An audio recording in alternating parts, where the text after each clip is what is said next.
మీటింగ్కి విచ్చేసిన గౌరవ పంచాయతీరాజ్ శాఖ మంత్రి గారికి, ఎస్పీ గారికి, POITDA గారికి, అడిషనల్ కలెక్టర్ లోకల్ బాడీస్ గారికి, అడిషనల్ కలెక్టర్ రెవెన్యూ గారికి ఇంతకుముందు కొన్ని విషయాల్లో మీ అందరితో చర్చ చేయడం జరిగింది. దాంతోపాటు గౌరవ మంత్రివర్యులు ఇచ్చిన ఆదేశాల మేరకు మనం 3 అంశాల మీద ఈసారి సుదీర్ఘ చర్చ చేయబోతున్నాము. దాంట్లో ఫస్ట్, మీరు తయారు చేసిన నివేదిక ప్రకారంగా మేము హ్యాబిటేషన్ వారిగా రివ్యూ చేస్తాము. ఆ రిపోర్ట్ మ్యాప్తో పాటు ప్రతి ఒక్క మండల్ స్పెషల్ ఆఫీసర్ ఫీల్డ్లో తిరిగి MROs, MPDOs, లోకల్ పోలీస్ సహకారంతో తిరిగి ఒక రేఖీ చేయడం జరిగింది. అందులో 3 కేటగిరీగా yellow, purple, red అని కేటగరైజ్ చేయడం జరిగింది మ్యామ్, ఆ సీ లెవెల్ బట్టి. సో అది మ్యాప్ కూడా ఆల్రెడీ అందరికీ అక్కడ కనపడతా ఉంది. అందులో మీరు మాట్లాడేటప్పుడు ఇరిగేషన్, R&B, పంచాయతీరాజ్, ఇంజనీరింగ్ శాఖ సంబంధించిన అందరు అధికారి ఉన్నారు. లాస్ట్ టైం మేడం చెప్పినట్లు కొంతమంది కొత్త వాళ్ళు ఉన్నారు, కొంతమంది పాత వాళ్ళు ఉన్నారు, కొంతమంది వేరే మండలానికి ట్రాన్స్ఫర్ అయి ఉన్నారు. ఆ ఉన్న పరిస్థితిలో కూడా ప్లీజ్ ఒక్కసారి మీ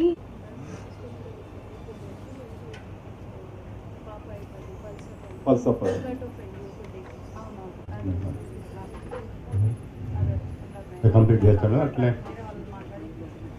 అది లక్ష్మీదేవిపేట దగ్గర కూడా బిట్ వర్క్ నడుస్తుంది. నాలుగు ఐడెంటిఫికేషన్ చేయడం జరిగింది మేడం. లాస్ట్ ఇయర్ కూడా నేను అక్కడ మా ప్లాన్లో సరే ఆల్రెడీ నేను DPO కూడా ఇన్ఛార్జ్ ఉన్నాను మేడం. DPO కూడా మేము ఏంటంటే అన్ని గ్రామ పంచాయతీలో కూడా అన్ని ఏవైతే అవసరం ఉన్నాయో అవి మనం అంటే ఎమర్జెన్సీ కూడా డిస్ట్రిక్ట్ అడ్మినిస్ట్రేషన్ ద్వారా తీసుకున్నాం. ఫ్లడ్ ఎఫెక్ట్ ఏదైతే ఉందో అక్కడ అన్ని కూడా ఎమర్జెన్సీ. ఒకటి ఏంటంటే బ్లీచింగ్ పౌడర్ని అది ఓన్లీ అంటే రామప్ప బ్యాక్ వాటర్తో వచ్చింది. వచ్చేది కూడా పంచాయత్ సెక్రటరీని అంటే స్టాండర్డ్గా పెట్టేస్తూ MPWలను కూడా హ్యాబిటేషన్స్లలో మేము పేరు ఇచ్చేసి 4 నెంబర్ కూడా ఇచ్చేసి రాస్తున్నాం మేడం. అట్లనే మన ఆశా వర్కర్ను కూడా అక్కడ ఖచ్చితంగా ఒక MPWను ఒక ఆశా వర్కర్ మనకి ఉండేట్టుగా, అంటే వరద వచ్చిన నుంచి అడుకోవడానికి ఇంకా డౌన్స్ అప్స్ అట్లా ఉన్నాయి. కాంట్రాక్టర్లు ఎవరైనా కానీ వాళ్ళకి ఇచ్చిన టైం ప్రకారం వాళ్ళు పని చేయకుంటే మీ ప్రొసీజర్ డౌన్స్ లేకుండా హైట్ చేసేటట్టుగా మీరు దీర్ఘకాలికంగా ఆలోచించుకొని 10 days ఉన్నాం మేడం. 2 years 2022 madam. 2 జాతరలు చేసాం. ఒకటి మినీ మేడారం కూడా చేయడం. 4 మేడం. మనకు బూరుపేట స్పెషల్ ఆఫీసర్ కూడా వేయడం జరిగింది మేడం. అప్పుడు ఒక 10 days వరకు అక్కడే ఉండి.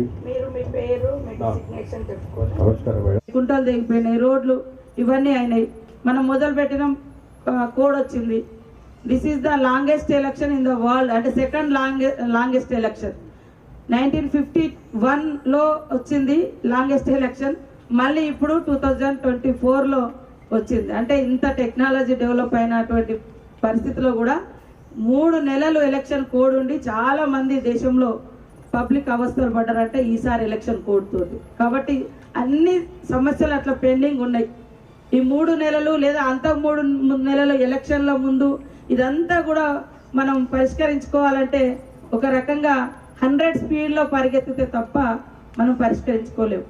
కాబట్టి ఎవరి స్థాయిలో వాళ్ళు ఇరిగేషను, ఇప్పుడైతే తర్వాత స్కూల్స్, మెడికల్, ఇంకా లోకల్గా మనము రేషను, మన ట్రైబల్ ఏరియా గ్రామాలు ఉంటాయి కాబట్టి రేషను, ఇట్లాంటివన్నీ కూడా ఒకసారి రివ్యూ చేసుకొని ప్రణాళికాబద్ధంగా పనిచేసి మన యొక్క చిన్న జిల్లాను మరి అభివృద్ధి పదంలో ముందంజలో ఉంచే విధంగా అందరం కృషి చేద్దామని తెలియజేస్తూ మీ అందరికీ మనస్ఫూర్తిగా స్వాగతం పలుకుతా ఉన్నాను.